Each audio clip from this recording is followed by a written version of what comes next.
For if we sin willfully, after that we have received the knowledge of the truth, there remaineth no more sacrifice for sins. Verse 27. Next verse. Hebrews 10:27. But read that for me.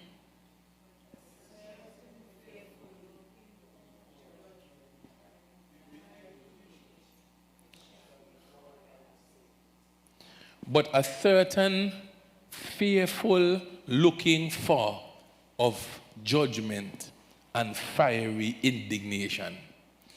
He says, if you sin willfully, after you receive the knowledge of the truth, there remaineth no more sacrifice for sins. But what? A certain fearful looking for judgment. That's the Bible say. A certain title. That's what they have on. It appears to me when I read this story that even on the good days, the man a walk and a wonder. Boy,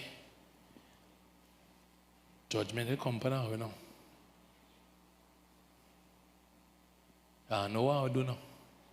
That's why when people talk about they get away with things, even crimes. Yeah, and I say, yeah, I should watch, but I watch some prison stuff, see?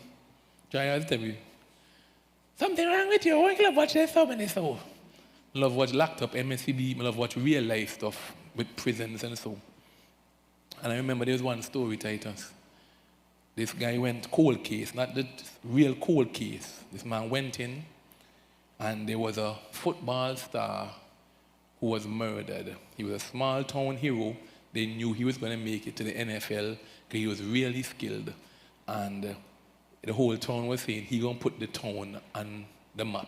Something like what LeBron James did with Akron, right? And he was murdered. And they could never figure out who killed him. So they got a new detective and he took up the cold case for trying to figure out if he could take back up the case. True story, I watched this on television.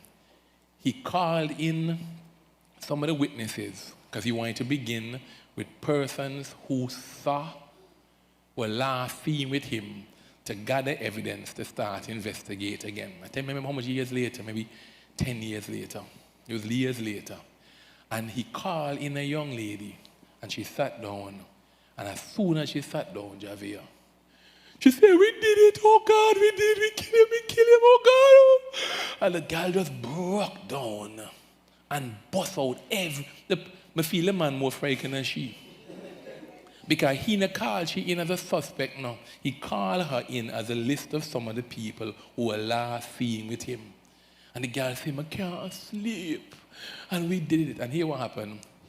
She had a half-brother that the guy had gotten to something at a party. And he didn't know that the girl was their half-brother and sister.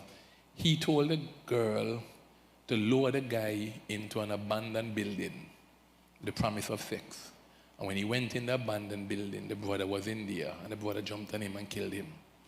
And when the guy found the brother was in jail for something else. And as soon as they confront the brother, he bucked down and said, yes, I did it. I want to tell you now, this thing named the peace that comes from a clean conscience is priceless. Because when you walk one with secrets, you don't really have no peace now.